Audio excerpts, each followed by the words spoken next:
Welcome to Pax Europiana. It's time for Austria to join NATO. This is the moment where Austria should make this decision and join the North Atlantic Treaty Organization and to be fully part of the Western of the free world and with America aligned against the evil empire Russia. That is the task and that is now the time.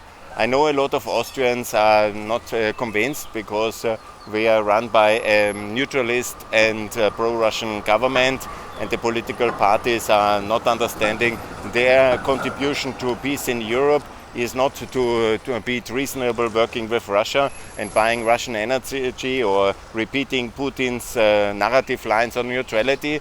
But the task is the contribution of Austria must be now to join NATO, and then this will lead to Kosovo and Bosnia to join NATO as well. And this will remove this negative example of Austria for the Serbs, and then also Serbia hopefully will see the light and leave the Russian world and join the European world, because we are united with NATO in EU. This is brother and sister, yin and yang of the Western of the free world. And for too long Austria has played a very negative role in the world. In the First World War this was our guilt. We should say sorry for that, for starting it, for killing so many Serbs in the World War I and so many Russians and leading to this ultimate disaster. Where is our apology for that? And we should come to reason with our terrible anti-Americanism which led to this, the anti-Semitism, this anti-capitalism, this whole negative anti-Semitism which our republic unfortunately was built for too long on.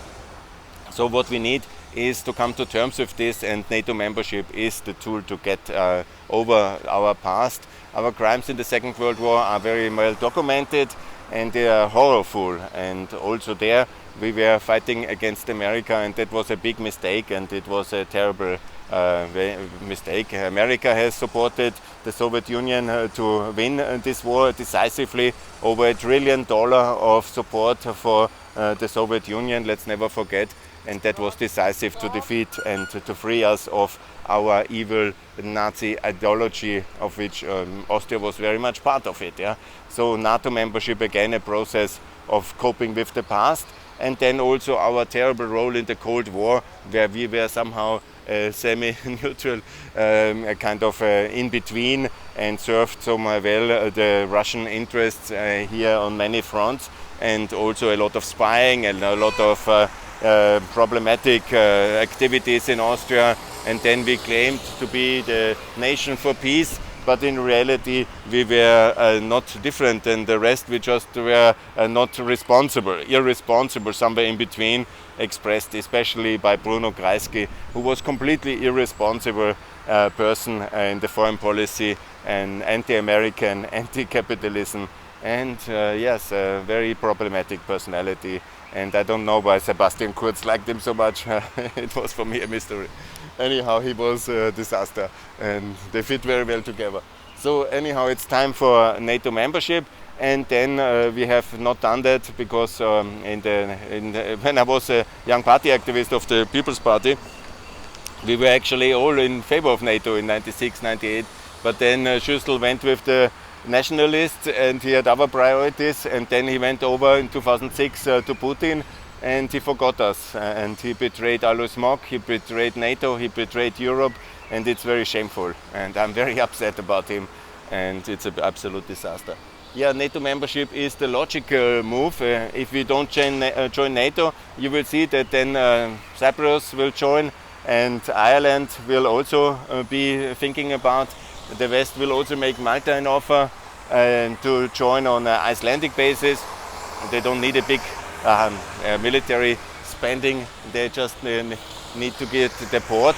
Cyprus, by the way, is anyhow full of NATO bases, if you know, the difference is only politically, and we should also make the case, because otherwise it makes no sense to stay in the EU. And they will ask us, of course maybe the EU will stay separated from NATO because of Austria, because we are the most important country in Europe. But maybe it's simply time to get to terms with the reality and to be a normal country, because physically, mentally, I cannot see any ethnic, ideological or physical or personal reason, I cannot even understand any reason, and I don't see any reason. And also we are not different than the Germans, the Italians, the Hungarians, the Slovakians, the Slovenians, the Kosovo Albanians. You know, we are a big mix. When you go through the streets, you see everywhere. In Vienna is a very mixed city, always was and always will be. It's the capital in a way of Central Europe, and all the Central Europeans live here, and the Balkans.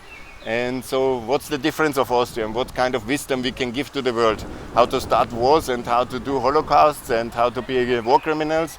Is this the wisdom which makes us different historically?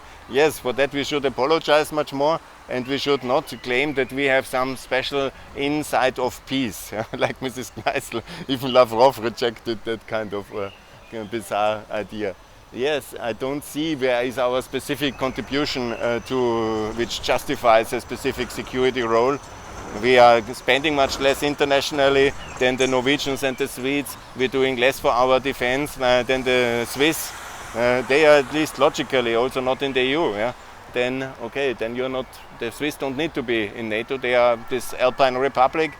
If they don't want, then at least they stay out. They do a lot globally, actually, via the international organizations they have in Geneva and elsewhere. So it's not that they are so closed. Look, here is a big international visit, a state, maybe the president or the prime minister. Okay, exciting. I don't know what state visit, I'm just popping in on the street. But I say it's time for Austria to join NATO. If anybody can give me a logical or ideological or politically or strategically argument which goes above, historically it was like that, and the people don't like it because they don't know what NATO is. That's the only argument, and it's electorally useful for the for the nationalists if the others are voting saying yes to NATO. You know, that's our all electoral or politically Austrian internal arguments. Yeah, okay, that I can understand. That when you don't explain it, that's a problem. But I will call all the Ukrainians, all the Bosnians, all the Croats, all the Slovakians who are already Austrians, the Bosnians who were liberated by NATO. I will call all these groups to support the NATO campaign, and that's the only way, because the probably already totally neutrally brainwashed Austrian politicians will not do it. And I hope that the Americans and the Germans and the Italians and the Slovaks and the Ukrainians and then the Swedes and the Finns will ask these questions as well to the Austrian politicians. And so gradually we will get there, and I'm sure in 2024 we will be in NATO. So please support Austrian NATO membership. I call here from this beautiful day in the morning in June 2022 to join NATO. Thanks a lot for watching. More to come from Pax Europiana. Bye.